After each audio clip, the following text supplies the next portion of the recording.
What's up, folks? The Sportsbook Killa, UFC Seattle this Saturday. Do not miss it. I'll give y'all my report card from last week's UFC London fight card. My strong bets, I went 3-0, so that was 100%. My strong prop bets, I posted. Let me see. I was 8-1 on my strong prop bets, so I was at 88%, and I posted 4 parlays, and all of them hit. I was 4-0 with my parlays last week. Let's get to this UFC Seattle fight card. We're going to start with the main event, the men's middleweight division. Israel Adesanya going up against Joe Pyfer. Israel Adesanya is a Brazilian Jiu-Jitsu purple belt. He's currently on a 3-fight losing streak. He lost to Sean Strickland, Dricus du Plessis, and he got knocked out by Nasruddin Imavov. He trains over at City Kickboxing. He can fight out of either stance, southpaw, orthodox, doesn't matter. He's a fast, hard, versatile striker with great cardio. Joe Pyfer, he's a Brazilian Jiu-Jitsu black belt. He's currently on a 3-fight win streak. He boxes out of the orthodox stance. He has a powerful right hand, and he is a pressure fighter. His cardio isn't that great, but he has a seriously powerful right hand. In this fight, when you look at both of these guys, I think Adesanya going to have the advantage in the striking. I think he's going to be faster, and he's a kickboxer. You know, he's going to have the better striking, in my opinion, as long as he doesn't get hit by that right hand of Joe Pyfer. That's the thing. If Adesanya can avoid the right hand and avoid the takedowns, and Adesanya has pretty good takedown defense, and I'm not really worried too much about Joe Pyfer doing the wrestling because that'll just tire him out. That'll just expedite his cardio issues. So I'm going to take a chance on Adesanya. Right now, he's almost an even fight. He's at minus 125. So I'm going to take a chance on Adesanya in this one just because he has the striking advantage, and he does have good takedown defense. And he's currently on a 3-fight losing streak. He got to do something. You know, he got to do something to reverse this thing. And Joe Pyfer's striking, even though he's a hard puncher, his striking's still a little stiff.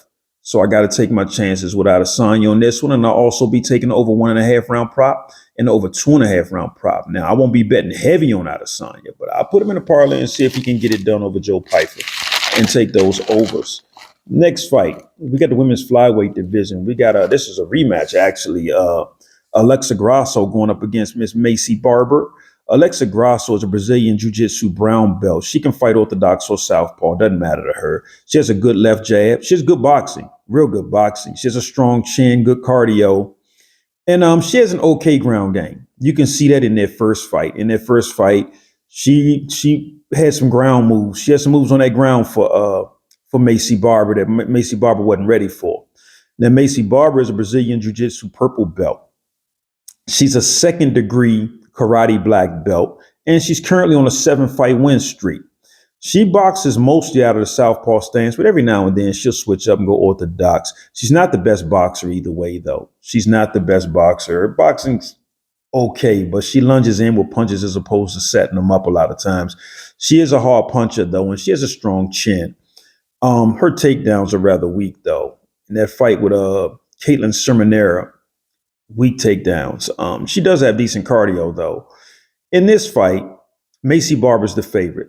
She's minus 175. After looking at their first fight and then looking at their fights after that, I still got to take my chances with Alexa Grasso being the underdog. I got to take my chances with Alexa Grasso at plus 170. Plus 3.5 spread.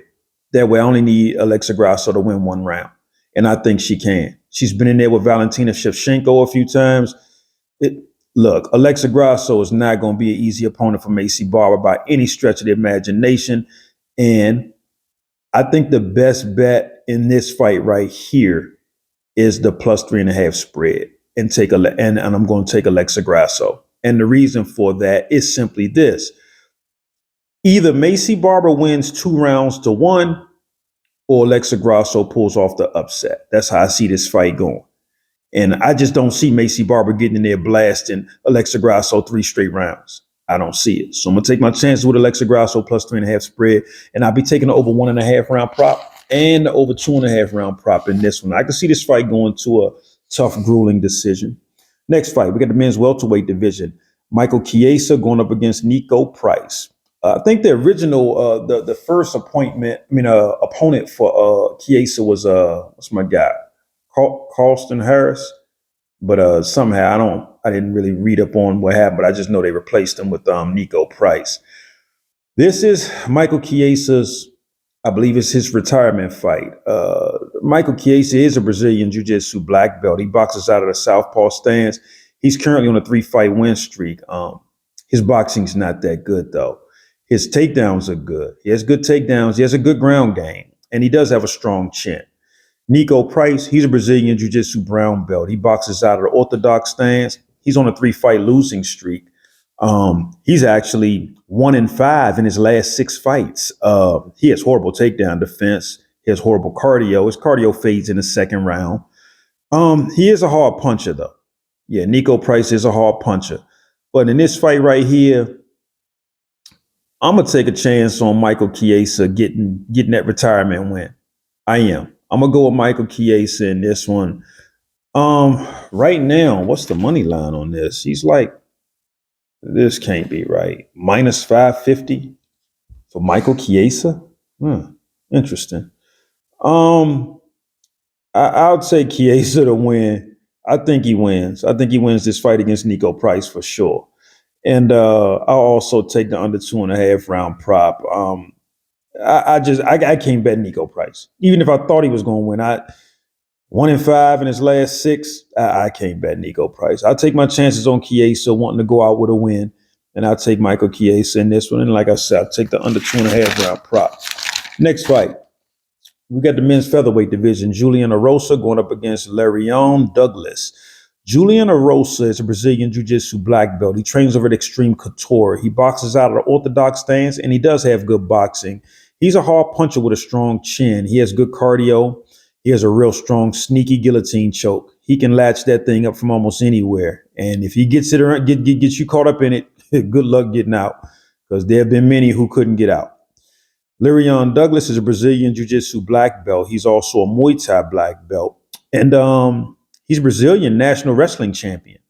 He's currently on a 5-fight win streak. He's a hard puncher, boxes out of the orthodox stance. He throws some fast head kicks, and he has good boxing. I got to go Lerryan Douglas with this one. I like Julian Erosa, but not the only chance I see him beating this guy is to catch him in a guillotine choke somehow like he normally catches people. But this guy here can wrestle. This guy has the black belt in jiu-jitsu. And this guy can strike. And he's a versatile striker. I got to go with Lerryan Douglas in this one. He's a minus 265 favorite. I'll take my chances with Lerryan Douglas, and I'm going to take the over 1.5 round prop to go with it. But I do think he can beat Julian Erosa. I do. And but we'll see what happens. But like I said, the only chance I see Erosa having is maybe catching that guillotine choke. Other than that, I don't see him out striking Douglas, and I certainly don't see him out wrestling him. So Douglas will be the pick, over 1.5 round prop. Next fight. This is an interesting fight right here. We got the men's middleweight division. Mansur Abdul-Malik going up against Yousri Belgaroui. Did I say it right? Lord, I hope I said his name right.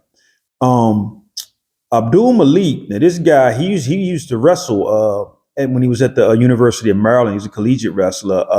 He has good boxing. He has serious KO power in those hands. Yeah, and real good wrestling. He throws some hard kicks and knees, and he trains at Extreme Couture. Belgaroui, is a Brazilian Jiu-Jitsu purple belt. He's currently on look like a 4-fight win streak. He boxes out of the orthodox stance. He has a nice, long, stiff left jab. He throws hard elbows, punches, and knees. He spars with Alex Potan Pahea, so he should be getting some good work in. He throws some hard calf kicks. He has good cardio, and I believe Glover Teixeira is getting him ready and training him. So this is going to be a very interesting fight. It's almost a pick'em fight.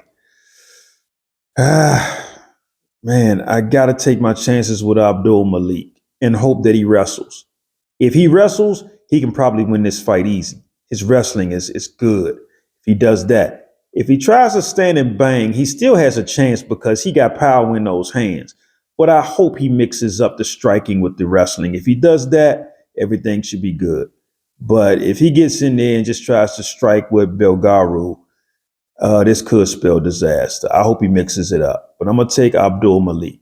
I am. And I'm also going to take the over 1.5 round prop. Next fight.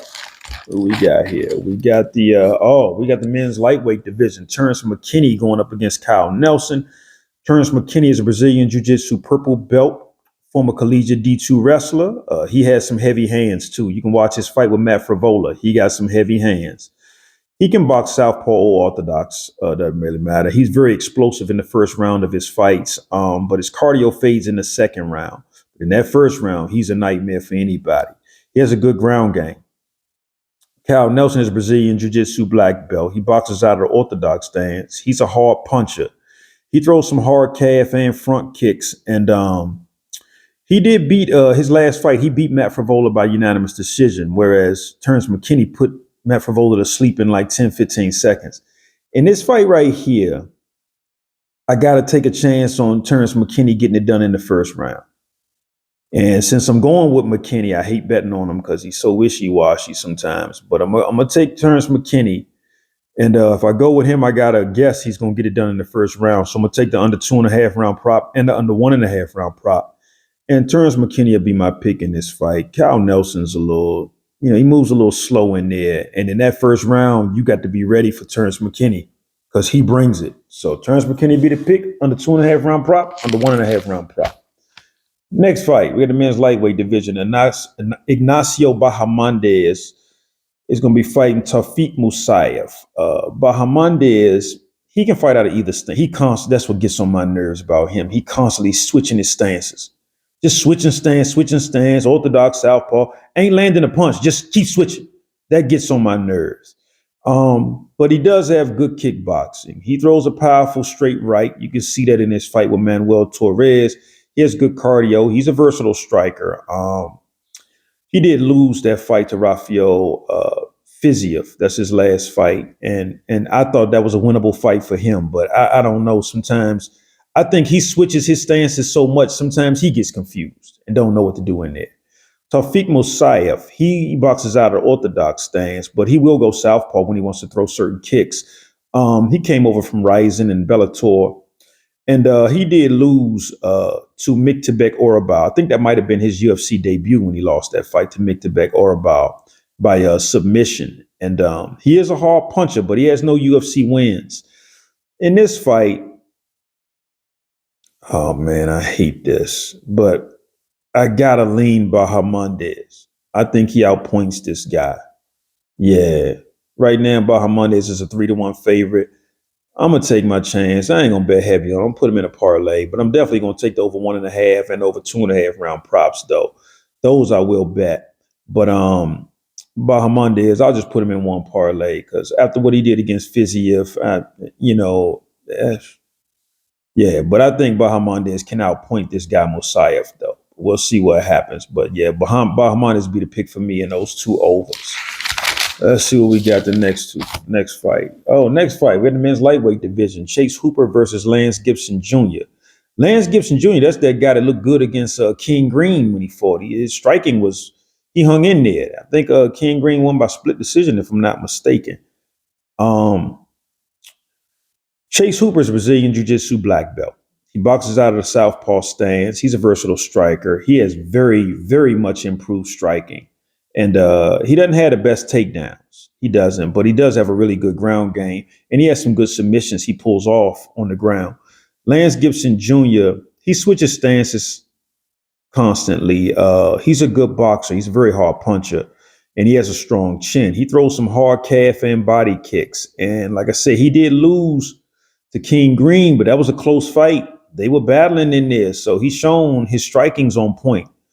So he should be able to hold his own against Chase Hooper, if not beat Chase Hooper in the striking. But Chase Hooper loves to grapple. And the question is going to be, can Lance Gibson Jr. keep Chase Hooper from getting the fight to the ground? I got to go with Chase Hooper. And think or hope that he does get it to the ground. If he gets it to the ground, he's more than likely going to get a submission. So I'll be taking Chase Hooper right now. He's a minus 245 favorite. Meaning you got to give up about 2.5 to 1 odds to bet on him. Take my chances with Chase Hooper, and I'm also going to take the under 2.5 round prop just in case Chase Hooper does get that submission. Next fight. For the men's heavyweight division, big guys.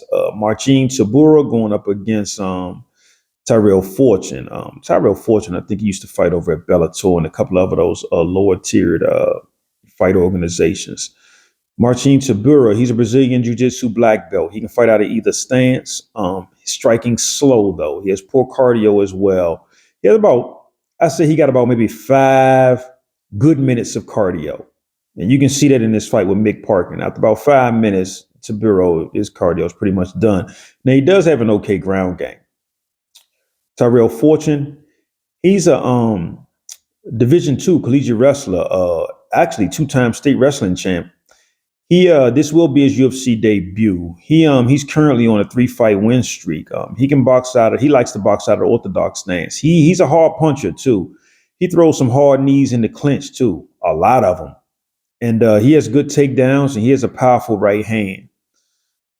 I'm gonna take my chances with Tyrell Fortune. Yeah, I wouldn't bet heavy on him. I mean, I can't bet heavy on him because he's not consistent either. But Marcin Tybura, I just can't bet on him. I'm gonna take my chances with Tyrell Fortune and hope Tyrell Fortune can either out wrestle him or catch him with that right hand. I'm not gonna go heavy. I'll just put him in one parlay and see how he does. He's minus 130, so it should pay good if Fortune pulls off the win. I'll definitely be taking over 1.5 round prop and over 2.5 round prop in this one, but I'm hoping Tyrell Fortune gets in and mixes up firing that right hand with some wrestling. He can do that, take down Marcin Tybura and wear him down in the first round. It should be smooth sailing the rest of the way. So we'll see what happens. But I put Fortune in one parlay, and like I said, I'll be taking over 1.5 and over 2.5 round prop in this one. Next fight. Let's see who we got here. We got the women's flyweight division. Casey O'Neill going up against Gabriella Fernandes. Casey O'Neill is a Brazilian Jiu-Jitsu brown belt. She boxes out of the orthodox stance. She has a good left jab. She throws some good leg kicks. She has weak takedowns, though. She does have a strong chin. You can see that in her fight with what's the girl name? Ariana Lipsky. Did I say it right? Yeah. She got hit pretty clean by Lipsky, and she hung in there. Her ground game's rather weak, though. Gabriella Fernandes, she's a Brazilian Jiu-Jitsu purple belt. She's a former Taekwondo state champ, as a matter of fact. She boxes out of the southpaw stance. She has some fast hands. She has good boxing, too. You can see that in her fight with Crispy Carly Judas. She has a strong chin. She's a pressure fighter. She throws some hard punches and knees, and she has good cardio. In this one, I got to rock with Gabriella Fernandes. I like the way she strikes. I do. I like the way she strikes, and I think she can beat Casey O'Neill. Yeah, I do. I think she can beat Casey O'Neill. Right now, Fernandes is a minus 130 favorite. If she does win, that's good money in a 2-pick parlay. That's good. That's good odds. So I'm gonna take my chances with Fernandes beating Casey O'Neill, and I'm also going to take the over 1.5 round prop and over 2.5 round prop in this one. I can see this fight going to a decision. Next fight, with the men's light heavyweight division, Navajo Stirling versus Bruno Lopez. Navajo Stirling trains over at City Kickboxing. He boxes out of the orthodox stance. He has a nice left jab, some hard calf and body kicks. He has good takedown defense and a strong chin. Bruno Lopez, he's a Brazilian Jiu-Jitsu brown belt. He boxes out of the orthodox stance. His striking's rather slow. He has some weak takedowns, and he also has poor cardio. You could see that in his fight with Gadzia Zulov. Yeah, he didn't look too impressive. And he got knocked out cold by Dustin Jacoby in his last fight. In this fight, I'm gonna say this first of all. I haven't been like a lot of people, just haven't been impressed with Navajo Stirling since he's been in the UFC. We haven't been all that impressed with his performances. Okay, but I think he can beat this guy, Bruno Lopez. I do. I think he can beat him. I don't like the fact that he's almost a 6-1 favorite over him, though. I don't like that taking Navajo Stirling. But I think he can beat Bruno Lopez. And I'm gonna be taking over 1.5 round prop in this one. Yeah. I'm not gonna make him a minus 3.5 spread strong pick because Navajo Stirling, I mean, if he blows one round, then that kills that. So I'm not gonna do that. And he hasn't been really knocking people out and just torturing people in the cage since he came to the UFC. So I think it'll probably end up being another decision, maybe, or at least make it to the third round. So I'm gonna take the over 1.5 round prop. And like I said, I'll take Navajo Sterling. Next fight. Who we got next? Let's see. We got the men's bantamweight division. Ricky Simon versus Adrian Yanez. Ricky Simon's a Brazilian Jiu-Jitsu black belt. He boxes out of the orthodox stance. He's a hard puncher with some good leg kicks, good takedowns, good cardio. He did beat Javid Basharat, and he beat Cameron Smotherman. He lost to Honey Barcelos, and that fight just still sticks out in my mind. That was his last fight. He lost to Honey Barcelos. Barcelos is good. I'm not saying that, but I'm just saying I thought that he would get that one. Adrian Yanez is a Brazilian Jiu-Jitsu black belt. He boxes out of orthodox stance. He has good boxing. He's a hard puncher. He throws some hard calf kicks.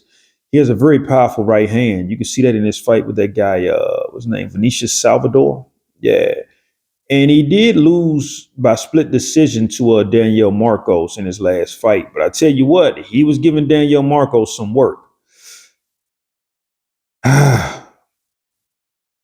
I don't know, man. If Ricky Simon mixes up his striking with his wrestling, he could take Adrian Yanez down and probably win 2 rounds to 1. If Adrian Yanez gets his striking going and defends the takedowns, he busts up Ricky Simon. I don't know which one's going to do what, so I got to kind of leave this fight alone. I see both fighters having a path to victory, so I don't know who to bet on in this one. But I will take the over 1.5 round prop and over 2.5 round prop. I could see it going to a decision regardless of who wins. So I'll take those overs, but I don't know who wins. Both of these guys have a good chance if they have the right fight plan of beating the other. So I won't mess with a winner in that one. Next fight, we got the women's strawweight division. Alexia Thayanera going up against Bruno Brazil. Now, Alexia Thayanera, she's 13-1. Bruno Brazil is her only loss. They fought back in the day, and Bruno Brazil came out on top of that. Now, let me give you the specs on Alexia Thayanera. She's a Brazilian Jiu-Jitsu brown belt. She boxes out of the orthodox stance. She is a hard, versatile striker. She has good takedowns and a good ground game. You can see that in her fight with Meatball Molly McCann, but taking down Molly McCann and dominating her doesn't prove you a world beater. And like I said, she lost by submission to Bruno Brazil back in 2019. Since then, she's been on like an 11-fight win streak. She busting up everybody. Bruno Brazil, she's a Brazilian Jiu-Jitsu brown belt. She's a kickboxing black belt. She trains with the Fighting Nerds. She's a former world kickboxing champ. She boxes out of the orthodox stance. She has great kickboxing too. Powerful body kicks. You can see that in her fight with Molly McCann. She kicked Molly McCann to the body. Molly McCann couldn't take those kicks. She has some hard calf kicks too and good cardio. She has really good striking. Really good striking. Right now, Alexia Thayanera may win the fight, but she's at -700. By fight time, who knows what it might be? -800, -900, who knows? So it's no money to bet there. I don't see Thayanera dominating Bruno Brazil in the striking. I don't. Bruno Brazil's striking is good, really good. I feel way more confident and comfortable taking Bruno Brazil plus 3.5 spread. Yeah, I'll take Bruno Brazil. Not saying she's going to win. I might even take Thayanera to win because I think Thayanera probably mixes up the grappling with the striking and can win 2 rounds out of these 3 rounds. I do. But I can't see her just getting in there and outstriking Bruno Brazil. So I got to take a chance with Bruno Brazil plus 3.5 spread because that'll pay better than taking Thayanera at -700 or whatever it's going to be by fight time. So I'll take Bruno Brazil plus 3.5 spread, and I'll take the over 1.5 round prop in that one.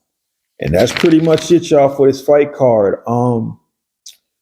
Like I tell y'all all the time, write down your parlays before you place your bets. Look at them. Make sure you ain't got the same person in there more than too many times. And take your time, put your parlays together. And good luck this weekend, folks.